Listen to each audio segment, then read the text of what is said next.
Good afternoon and welcome to this week's edition of the Grand Rapids Public Schools Wednesday weekly school safety informational session. Welcome back, and this week we're just so happy to be with you and bring you additional information on school safety topics. I'm Larry Johnson, the Executive Director of Public Safety and the Chief of Staff for the Grand Rapids Public Schools, and I have the privilege of bringing you each week a new topic around school safety and security. Last month, we talked about the components of a safe school. This week, we're very happy to start a new series where we're going to be talking about emergency operations planning. We understand that organizations that fail to plan on failing. And so every school district across this country should have some type of emergency operations planning meetings. Those meetings should be occurring on the onset of your school year to prepare you for a new school year. These meetings need to take place with various members of your school district, various members of the team to help keep our schools safe. We also realize that there are triggering factors that occur inside of our schools. And many of these factors are the underlying reasons why we must have emergency operations plans in place. First of all, the unthinkable, the homicide or the hostage situation. We never want that to happen on a school campus.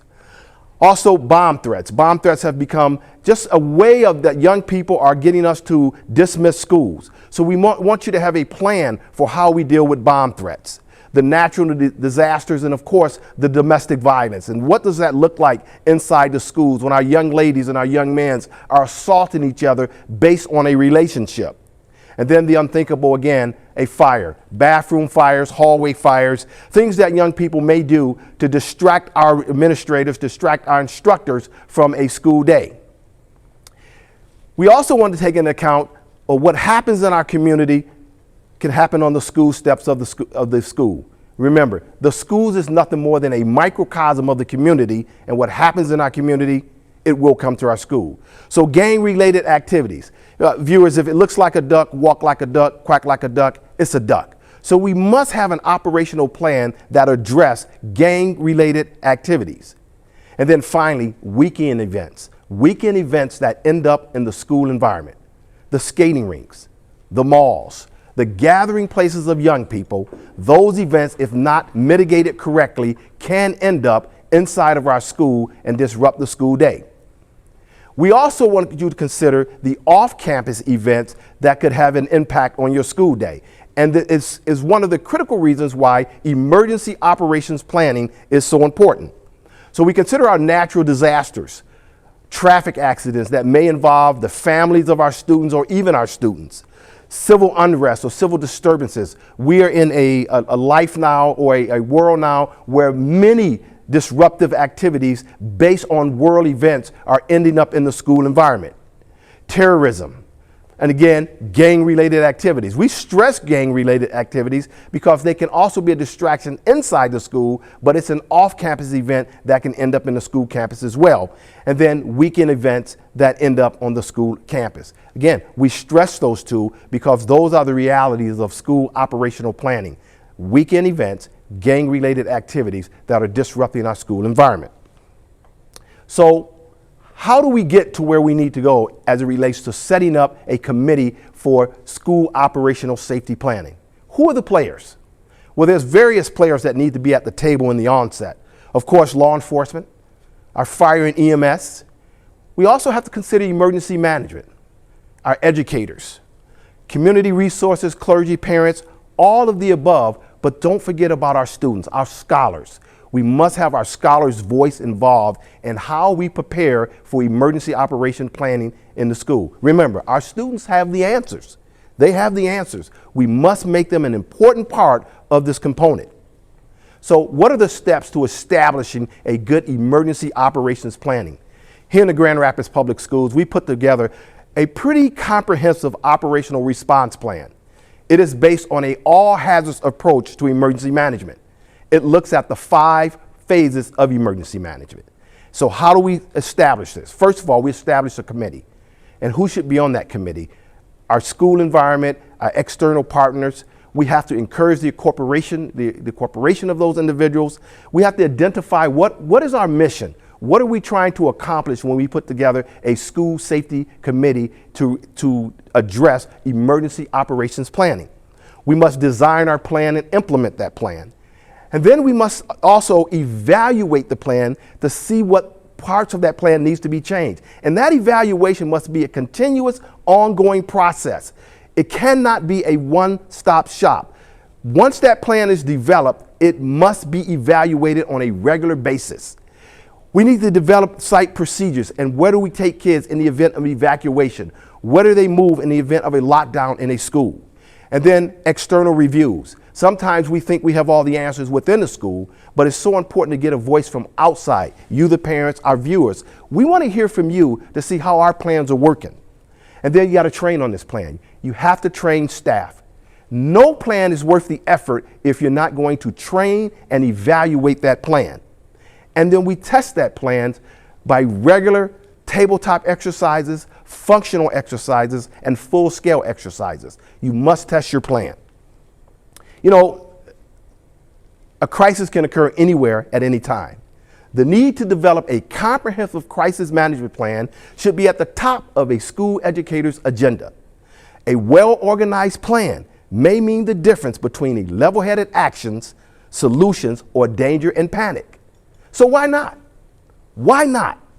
We teach teachers how to teach, building administrators how to administer a building, and even custodians are taught on the latest technology to do their jobs.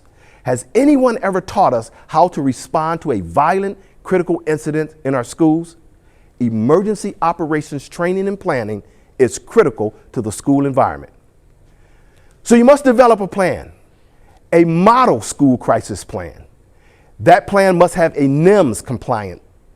It also must be built with an all hazards approach, taking into account the 4 to 5 phases of crisis management: prevention and mitigation, preparedness, response, and then the most important, recovery. How do we recover? How do our young scholars recover? What's that recovery period look like? Because it can go from days to months, and in some cases, even years.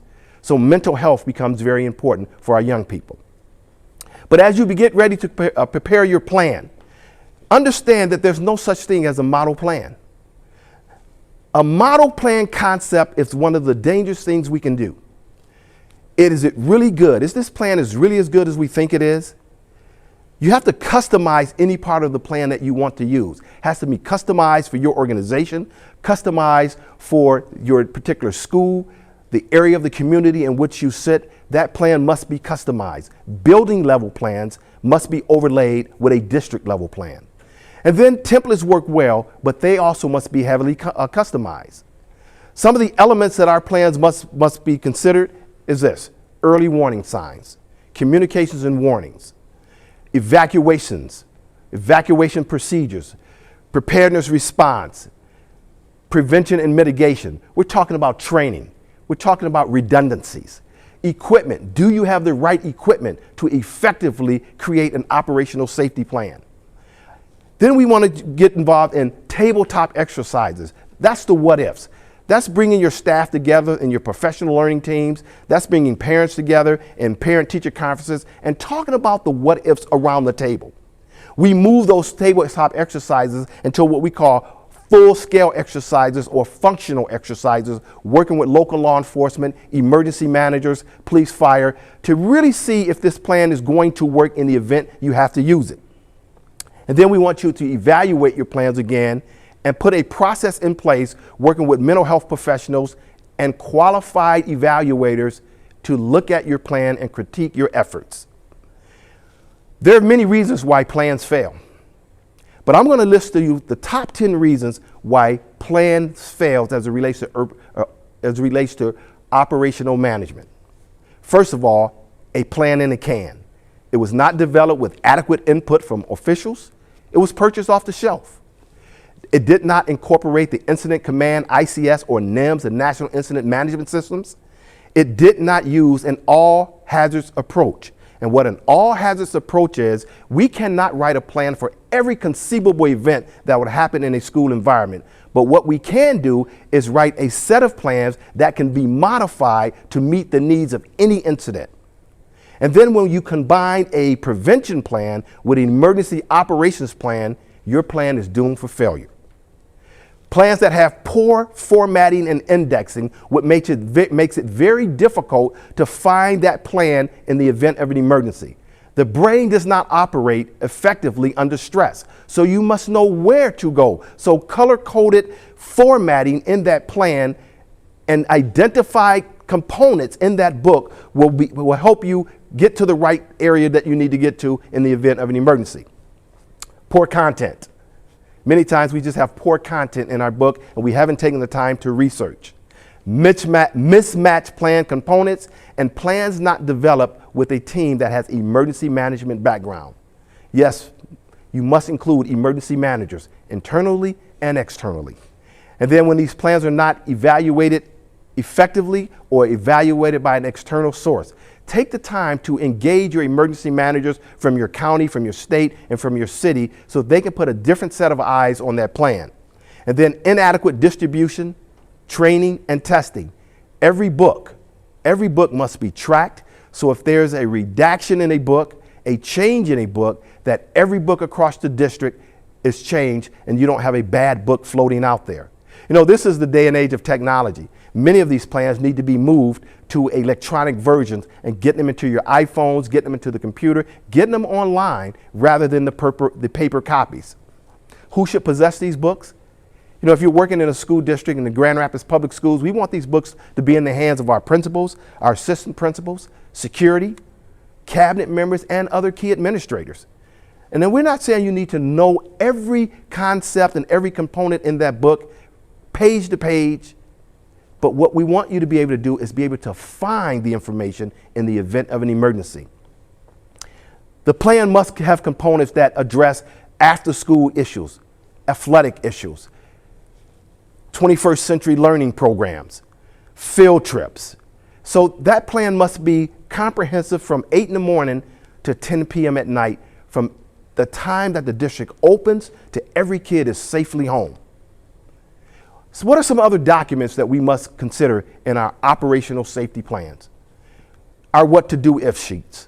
We've provided all of our staff members with what to do if sheets, staff reference sheets, district internet cards, as well as lockdown cards. We want you to have that information because in the time of a crisis is not the time to go looking for it. We want you to be familiar with it beforehand. So let's review the steps very quickly. We want you to encourage the committee, encourage cooperation, identify our missions, design your plan, implement your plan. Let's evaluate our plans. Let vulnerability risk assessment drive that process. Finally, external reviews, train, train, train.